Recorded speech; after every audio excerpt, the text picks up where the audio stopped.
Welcome to the Extinction Level Event Podcast, Apocalypse Edition. I'm your host, The Barrelman.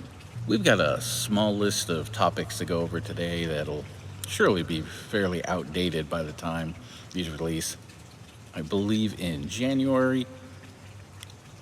Of course, unless podcasts get taken down, they kind of tend to live forever anyways. Forever. You know what I mean, though.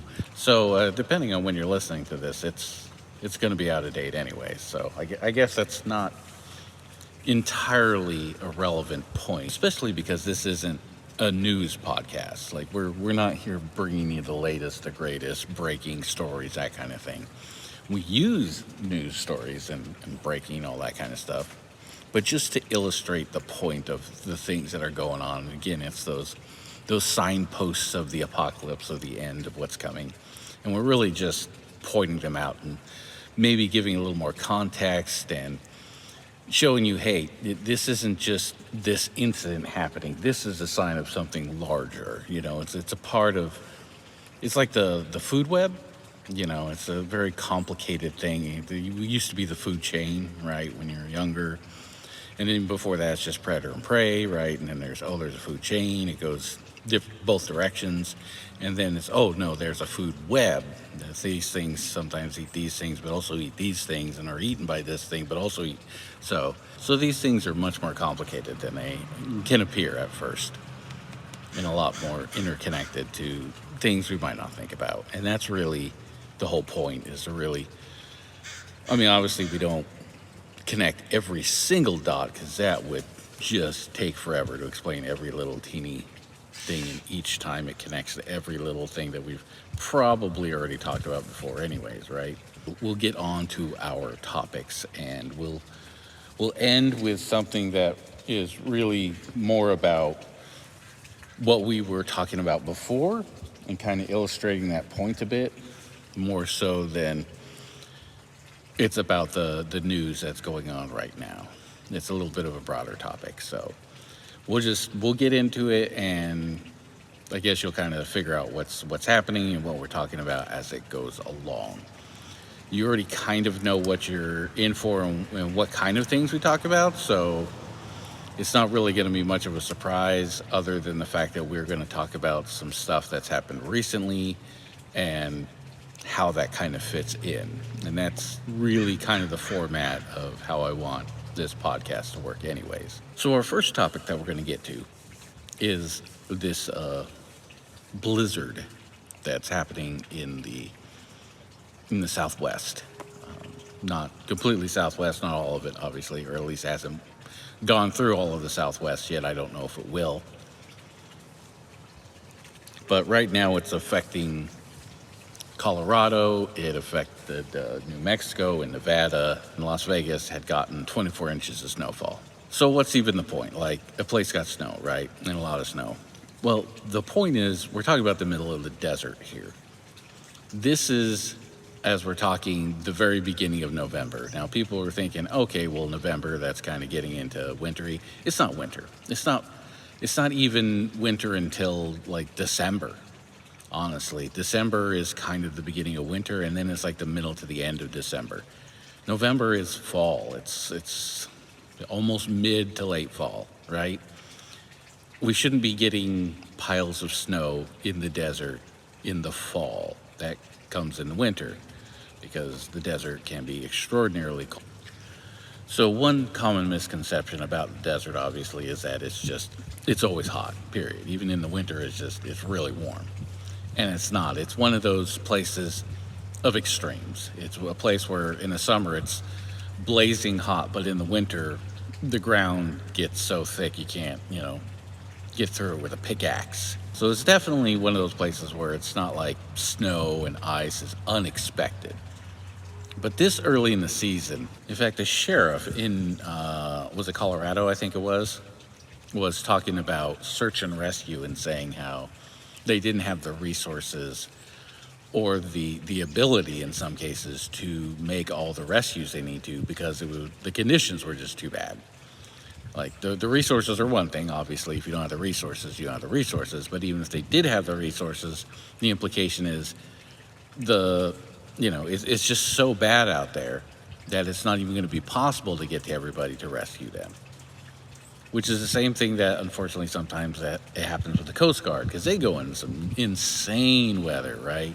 Take the helicopter in the middle of a freaking storm and rescue people.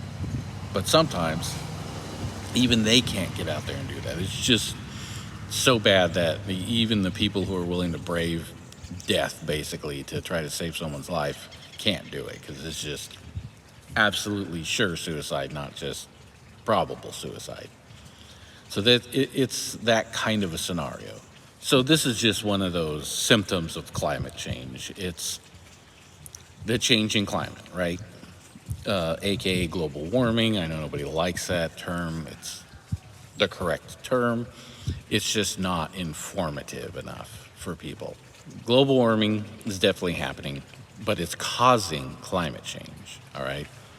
So just think about a hurricane or a tornado and why those exist. They exist because there is an imbalance there in the atmosphere that's trying to right itself, essentially. And that imbalance comes in the form of storms like hurricanes and tornadoes. It's not just, hey, whirly, whirly. There's an imbalance there, and that imbalance has caused this storm. So you're getting these powerful updrafts, and then the cool air coming down, and they're mixing, but they're also kind of fighting each other, if you want to look at it that way. And this energy is just kind of going around and around and around, so they're literally going around and around. And then you get these storms from that. So the point of that is climate change does this. It's this imbalance. It's both going to be all these hot hots, but also these cold colds, because it is the imbalance trying to right itself. So in Colorado, we're seeing this massive, not only unexpected, but something they've never even prepared for level of storm, blizzard out there, that's indicative of the changing climate. And then we have a fire in Ventura County. It's just burning the crap out. The last I saw was 14% contained, so, they're getting a hold of it. I saw a report where they said that the firemen were not putting out the fires in the houses. They'd given up on trying to put the houses out and just focused on saving lives. And as far as they know, they saved everybody's life, which is great. But that's telling you, one of the issues, it was just the wind was really bad. It's dry down there. Obviously the fall foliage means there's a bunch of leaves on the ground and everything. The grass is drying out. It's just not a great time for a fire to get started. And it just ripped through the place, and it was burning this neighborhood so quickly that they're like, we can't even try to put this out. We got to try to save lives. And they prioritize that instead of doing the impossible, which is good because they save lives that way.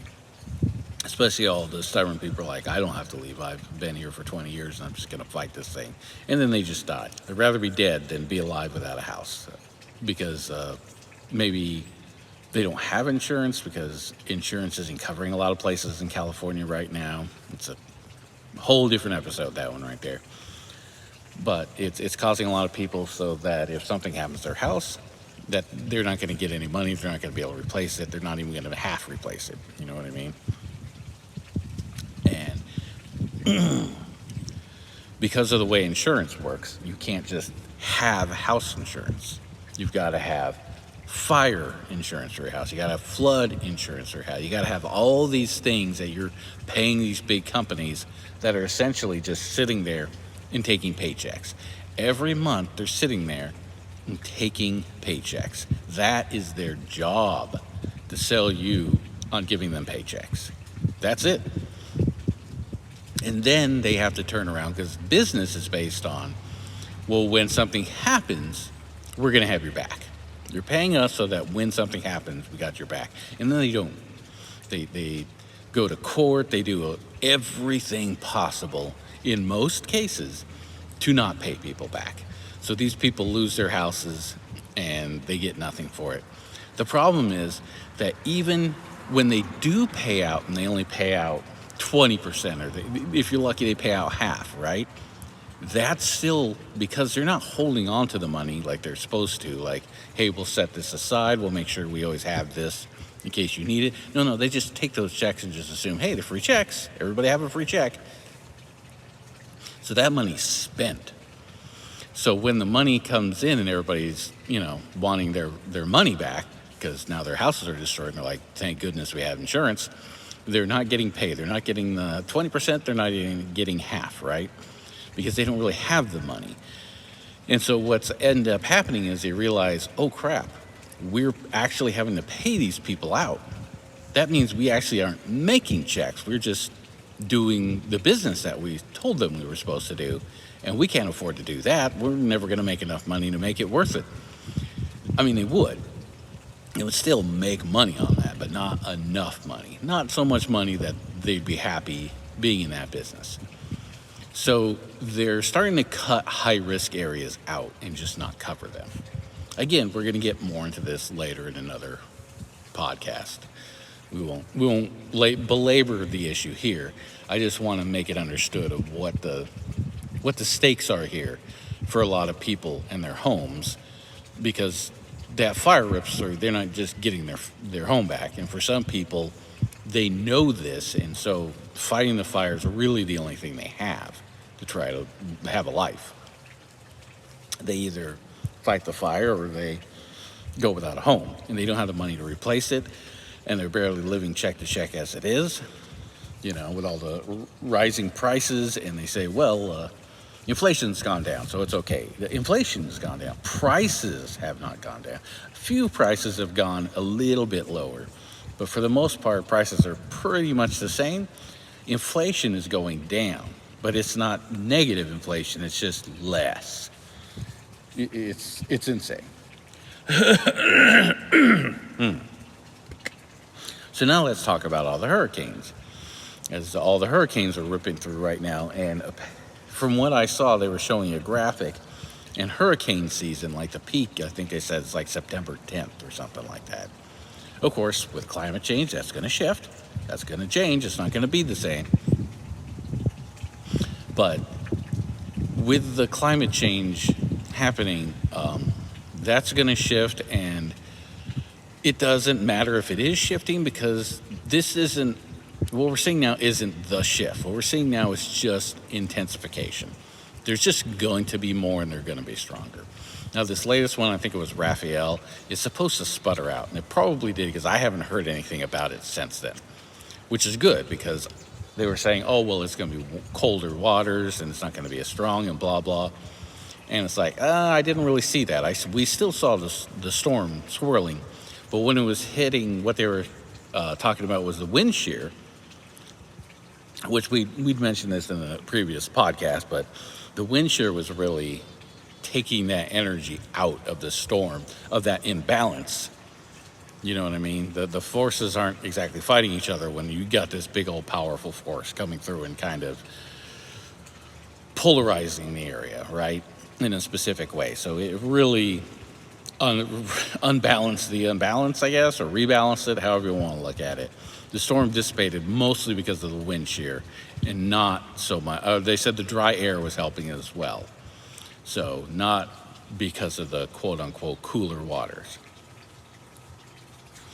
So that's good. I saw they were tracking another one, though, but it was still out in the middle of the Pacific Ocean at the moment, or that's where it looked like on the map where they were showing.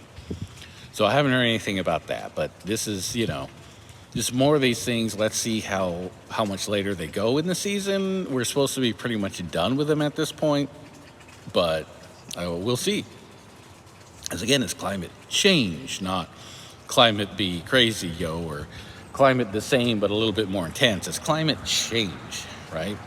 And as the jet stream and the I can't, like the something Atlantic current or something, I can't remember. As these things start to break down, as these flows either alter or just stop existing, we're going to see some crazy stuff start to happen. All right? So that's a symptom. Another one is, New Jersey's on fire, by the way, guys. There was 3 separate fires. There was 3 separate fires in New Jersey. So I don't know if they're all kind of in the same area. I don't know New Jersey very well. They said they didn't know what started it. So it could have just been an arson running around and just lighting some fires, and he just happened to light 3 that really kind of took off, one of them in particular. One of them, unfortunately, was in the middle of a wilderness area, so especially in a place like New Jersey and the entire northeastern area, except for like further up north, like Maine and stuff, there's a lot of wilderness area up there that they've still got pretty well set aside and preserved, because they want to have all the snowbirds, they call them, or what do they call them, when all the New Yorkers and stuff go up there for the fall foliage and stuff. But yeah, so they have that, and that's a tourist attraction. But in places a little further down, more in the metropolis near New York and Manhattan, all those places, and suburbs out from there, not a ton of green area anyways. Like, there's definitely some. I'm not saying there's none. There's definitely some. But it's sad to hear, hey, there isn't just a fire in the city, which is obviously is horrible. We don't want people to die, and we don't want people to lose their homes and stuff, right? But to hear, oh crap, this is happening in the middle of one of the few wilderness areas we have left, that sucks. But also, just, you don't really hear a ton about fires up there, and especially this late in the season. So it's just another thing, another one of those signposts that this isn't really normal. This is bad. It's not the worst thing that could happen, at least not yet, right? I don't know what's going to end up happening with these fires, but they're probably not going to last too long up there. They don't sound like they're going to be, a huge problem, but they're obviously not great. So, like we said, we're all about the little signposts and how they're leading us down the road of our own destruction, So, there we go for that one. So we're going to move on to our last and probably the biggest topic of the day. So I don't know when this was put up, but I believe that this is the latest report from the IPCC, the Intergovernmental Panel on Climate Change. And so I just want to go over this section that's talking about specifically the business as usual scenario.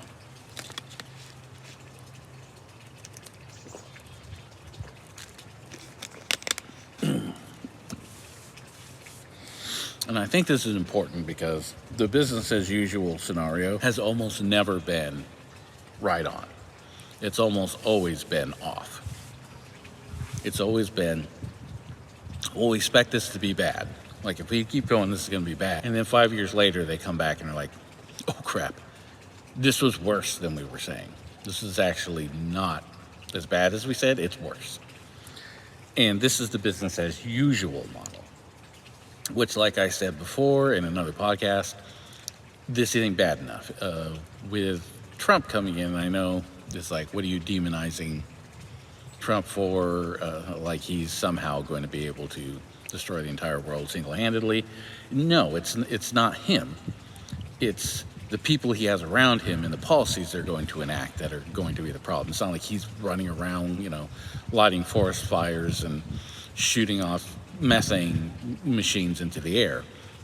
But he's going to be responsible for one of the most powerful nations in the world dropping the ball on climate change, and in fact going in the exact opposite direction and convincing the public that it's in their best interest. And man, has he done a great job of that, convincing them of that. And so we're going to look into the report here of that latest report that they did, specifically into the business as usual, which this might just be the entire report, so it might be kind of tough and we might just be going over the report a bit, but I specifically looked up business as usual. We'll see if it's easy to find in here. Because really I want those statistics because I want to show you how bad they are, because that's nothing compared to how bad they're actually going to get. So I have section 1 here, and it's called science. So let's just, kind of look over and talk about what's in this report here. So it's saying science. The section is structured similarly. Okay, that's not even important. So science. We are certain of the following. So first, what is the Intergovernmental Panel on Climate Change? It is a group of politicians from different countries, and more importantly, scientists and experts in their fields. I know you, science and experts, everybody hates those now. I'm sorry, that's how we know things, whether you like it or not, science and experts. I get that scientists and experts can be a bit pretentious sometimes and stick their nose up at you and F those guys. Totally get that. That attitude is not helpful in any way, shape, or form. I 100% agree with you on that. But it doesn't mean that the things that they know should be discounted just because they're coming from terrible people, right? So, and that's obviously not everybody. But, I get that happens sometimes, and that's where a lot of people get that sentiment of not really distrust as much as just dislike, and therefore not going to listen to or have anything to do with these guys. So that's important before we get into the first section here, the science section, all right? As it says, we are certain of the following. And that's important to then set aside, hey, who is this we, right? So that's why I told you who the Intergovernmental Panel on Climate Change is. That's the we, right? So it says, there is a natural greenhouse effect which already keeps the Earth warmer than it would otherwise be. Emissions resulting from human activities are substantially increasing the atmospheric concentrations of the fluorocarbons and nitrous oxide. These increases will enhance the greenhouse effect, resulting on average in an additional warming of the Earth's surface. The main greenhouse gas, water vapor, will increase in response to global warming and further enhance it. So that is what we were talking about in another podcast, that water vapor is actually one of the worst greenhouse gases that there are. It's like one of the most potent greenhouse gases, which is confusing to a lot of people. It's like, but we always have water vapor. It's called clouds and rain. Yeah, but there's a balance to that system. It's called the water cycle. Water comes, water goes up, water comes down, goes in the ground, goes in the lakes, goes in our tummies, goes back into the sky, right? It's the water cycle, and that cycle has a balance. Right now we're imbalancing it and putting too much of it into the atmosphere, more than normal, and that's causing this greenhouse effect. So we didn't get a lot from the panel on, the IPCC report as far as the statistics and information that I wanted to get. But basically they were saying, business as usual is the worst that they've calculated, and that it's going to be bad. But they didn't say sea levels will be at this rate or this or that. Just this is the worst case scenario, and what it is. It's not changing anything in any significant amount and just doing what we're normally doing.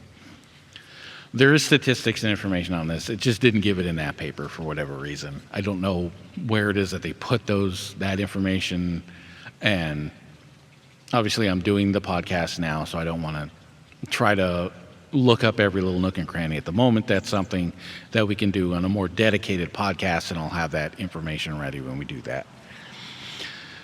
But an important statistic that I did see was they said, and they didn't give a timeline, but usually it's by the year 2100. That's a metric they like to go with on this for a lot of things. They were saying 6 degrees Celsius increase, right?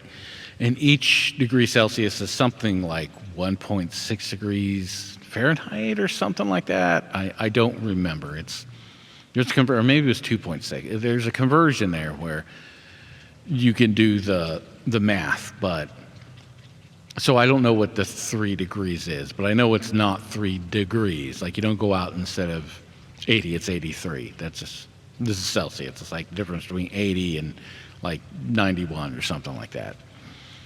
But what they're saying is if we ramp things up, if we, instead of do the normal stuff, we increase everything by 500%, we're going to reach 6 degrees Celsius. Now, I did look that up, and that is 42.8 degrees Fahrenheit for those of us in the imperial measuring world, right? 42.8 degrees increase. It's not going to be 48.2 degrees. It's going to be a 42.8 degrees increase. Now, not every place is one of the hottest places on Earth, right? So a lot of people are like, well, it's freezing cold here, like most of the year. It's like Antarctica or whatever. And it's like, so that's going to make it nice and comfortable, I guess, barely. And to that I say, okay, that's sure. And that's one way to look at it. But here's the thing. Let's take someplace that's a little bit of a better example, all right? Let's look at Phoenix, Arizona. And let's keep in mind that every year, not just lately, just like pretty much every year as a matter of, life goes on, that people die from heat-related illnesses. They go out, they stress themselves out, they strain, they walk out in the hot sun without enough water, and they die of, heat stroke, right? They heat exhaustion and then die of heat stroke. Every year. So people dying of heat-related illnesses isn't like something that started now because of climate change. But the number of people who died because of heat-related illnesses last year was newsworthy. I mean, literally, people do this every year and we don't hear about it. We might hear, hey, people can die, protect yourself, but we don't actually hear, dude, all these people died from heat-related illnesses in this town. That's like bad, right? When they get specific about it, this isn't good. And they did. And the record, it got up to 2023. It didn't tell me what the record was this year. I don't know if I thought that it got to a record temperature, but I don't remember.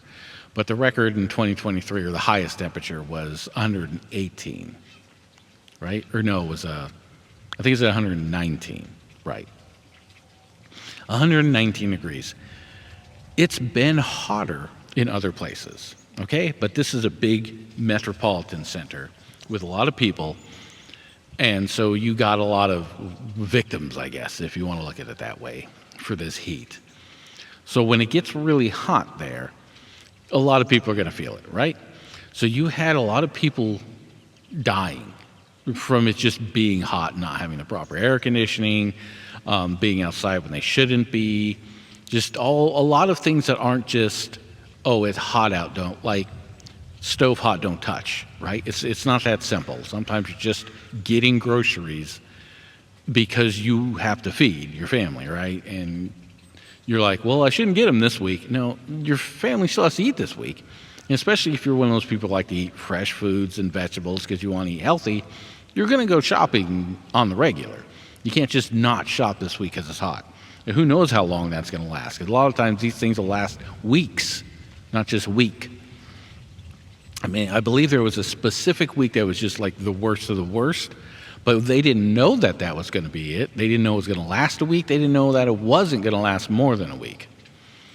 So they had that, and a lot of people died. So under the 6-degree Celsius scenario, instead of 119, you're looking at 61.8, right? Because it's a 42.8 degrees increase. So if we 20 and 40, 161.2 or 161.8 degrees Celsius. People slow cook meat and other things in the oven at 160.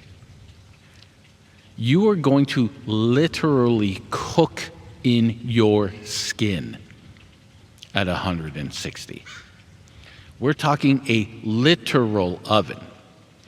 And again, as I'd mentioned in another podcast, this is temperature in the shade. Shade temperature is oven. In direct sunlight, you're talking practically human combustion. We're not, but it's going to be hot. You're just going to trash all of your ovens because you won't need them anymore. You're just going to stick everything outside. And you're like, well, 160 is not hot enough to cook, blah, blah, blah. It's like, you don't need that, though. All you need is maybe some tin foil or, some chrome to some reflective surfaces, and you put it outside. Cook it on the ground temperature, which is going to be significantly hotter, and it'll reflect back the heat that's already around. You're going to get way hotter than 160, right? You're not even going to need an oven at that point. You're just going to cook outside. Of course, it's not going to help you any because you're also going to be cooked. But I guess the cannibals that come along and sweep up afterwards they'll be happy, right? So we're talking about a huge increase under that. Now, the good news is that a lot of the world is trying to go green, right? There are some places, I think China said that it was one of them that wanted to be like 100% green, like ASAP, right? I don't remember when it was going to be able to do it, but it wanted to do it pretty soon. So there are countries out there who are working on this, so it's not like as we do, so does the world. But in a way, if we just say F it and just go for it, other countries are going to be like, why should we suffer to try to make the world a better place? If you're not going to do it, we're not going to either. So it could be leading the way in that manner. But even then, there are definitely going to be countries that are like, we're not stupid. We're not going to help you kill us, right? Even if that's what you're trying to do, and we can't control that, but we can control us. So it's not like we are going to get to that 6. At least not anytime soon, because the entire world isn't as crazy as the Trump administration is going to be, right? So that's the good news, right? We're probably not reaching that at the point where we would if what they were saying is true. Obviously, the bad news is, things are increasing more and more quickly than they assume, and to the point where they're starting to say this isn't a linear process, it's an exponential process. Next year isn't just 20 degrees hotter and then 23 degrees hotter and 24. Next is 40, next is 80, next is 100, you know what I mean?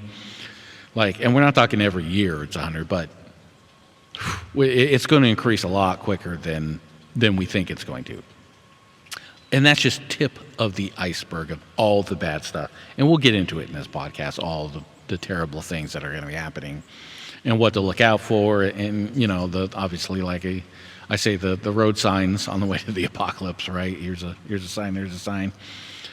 But what we're looking at here is definitely global disaster. But the whole point is to know what business as usual is and what it means, and we can do a whole podcast on this, and we can get more into the weeds and the statistics and get more valid information, right?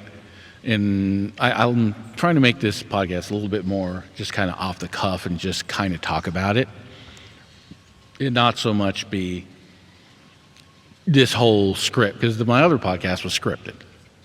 I went off on the script a little bit, but mostly it was just I follow the script, I write the script.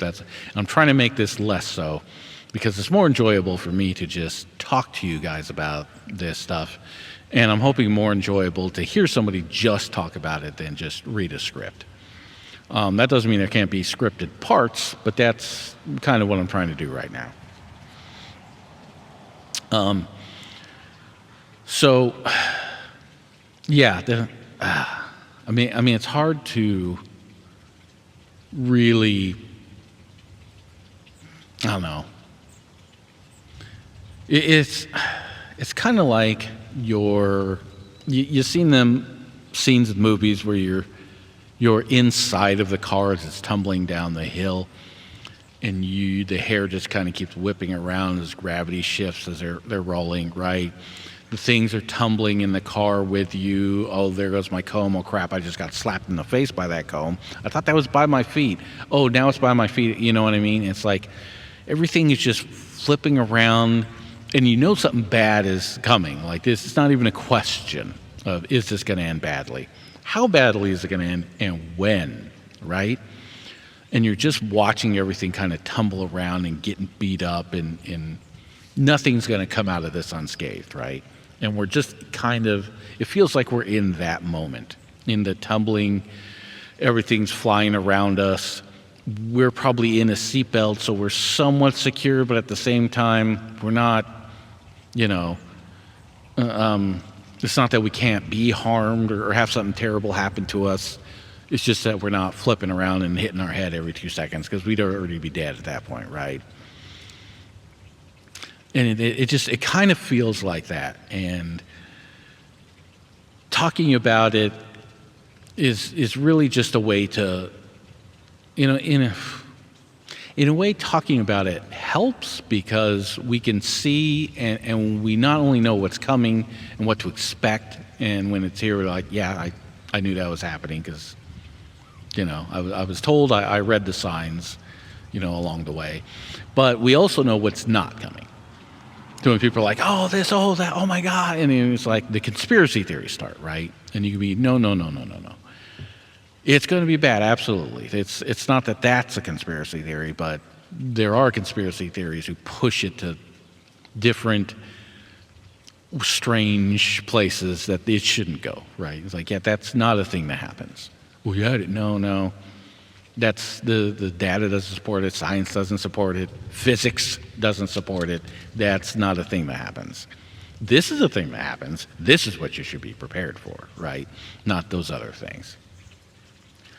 So, I just wanted to sit down. I wanted to talk about business as usual, talk a little bit about the expectations of worse than business as usual, which is they never really put in their charts, because, again, it's the whole, I say again because I've said this in podcasts before this, not necessarily this one, but it's the whole asteroids coming to hit us, but we're not going to tell anybody so they don't panic, because we can't do anything about it anyways, and the whole world's going to be wiped out. So just let them live their lives, and, then we'll all be gone before we even know that it's happening. It's that kind of a thing where it's like, yeah, we see all this stuff, it's all headed to us, and we can't do anything about it really to stop that. But what can we do to prepare in the meanwhile? Like, I don't like the whole asteroids coming to hit us and we don't know. I want to know. I'm going to go to freaking Cancun and just hang out at the beach or whatever for the week before the asteroid hits. Like, I'm not going to, how am I getting there? I don't know. I'll figure it out. You know what I mean? I don't have any money, but I'll figure out how to get to wherever the hell I want to be and enjoy my life for that last little bit, right? That's what's going to happen. And anybody who's trying to stop you is really dumb, because they should be doing the same thing, right? Now, I'm not saying that's this scenario, like, everybody loot the store, we're all going to die. I'm not saying that. What I'm saying is I want to know, because I want to be able to plan out that last little bit. And if there is something I can actually do to help myself survive longer, they're like, dude, just find an underground bunker. Trust me, that asteroid's going to come and go. It's going to be hell on earth for a little bit, but you can come out in like a month and be okay. I'm like, let me see if I can get that together, and as quickly as possible. Maybe I find a spot that isn't mine, right? Because I don't have that spot. I can't just build an underground bunker to survive an asteroid in a month. But maybe I can find someplace like, here in my area, we've got the Oregon caves. Now, do the caves collapse and murder everybody instantaneously? Sure, maybe. Maybe that's a good thing, right? But what if they don't? And what if you could survive down there for a month, right, after the asteroid hits? What if you can go down far enough into those caves, into the mine shafts or wherever you are, to actually live through that, right? And bring supplies that obviously you looted on, like, hour 11 of what's going to happen, because at that point everybody's looting and just doing what the hell ever, right? We're all about to die. At that point, yeah, you maybe have this scenario and you're like, I know how I'm going to live through this, or try, right? So it's good to know it's coming, because there is ways to try to maximize your survival odds. And in some scenarios, there's no survival. But that doesn't mean you can't try, right? We all got to try. That's the point. The survival of our planet is not in our hands. It's in the hands of those with more money and influence than us, who are the ones actually doing all the damage because they're making all the money, right? It's about the money, stupid kind of a thing, right? As I know they would say on TYT, the Young Turks, right? What they say, it's the something stupid. It's the money stupid. It's, what do you say? There's something like that, anyways. But it's that kind of a thing, right? It's all about the money. It's all about the greed. Of course it is. And that's we can't stop that because that's their motivating factor. We've created a system specifically designed to do that, and we've done nothing but increase the value of money and the power that it brings. Like pretty much every decade that that the world's been around, but specifically the United States for sure. We keep putting more value on money's value, right? So I guess what's the best way to really kind of wrap up this episode and put a nice little bow on it and just move, because I wanted to get to the news stories and we got to those. I think that's important, even though they won't come out for like a couple of months. This podcast won't, not the news stories. And talk a little bit about business as usual, because I did bring that up before. And like I said, we will definitely do a podcast on the IPCC and the stuff that they come up with. And we definitely do something on the Paris agreement and all of that. These kinds of things we'll definitely get into and we'll definitely talk about. But at least at the moment, this is what we got, and I wanted to kind of go over, just kind of like the first episode I did was more of a, in general, this is what we want to talk about and some of the things we want to discuss and look at, as opposed to getting specific yet. You know what I mean? As these things come up, we will get specific. As things become more important, we'll get specific. If there's like if we go a whole week or two and all there is like this hurricane and all the disaster and all that from just, it's a hurricane or maybe it's an earthquake or whatever, we'll definitely focus more on that. But we've had a few different things going on, and because I'm still kind of just rebooting this whole thing, there's a lot of stuff to get to and kind of touch on, and I don't want to leave it out just to sacrifice talking about other things just so that I can concentrate on something else. We'll get to those moments, but for now we just want to talk about these things and touch on these topics. And so I think this is probably a good place to leave this for now. Will we survive our own apocalypse? Only time will tell.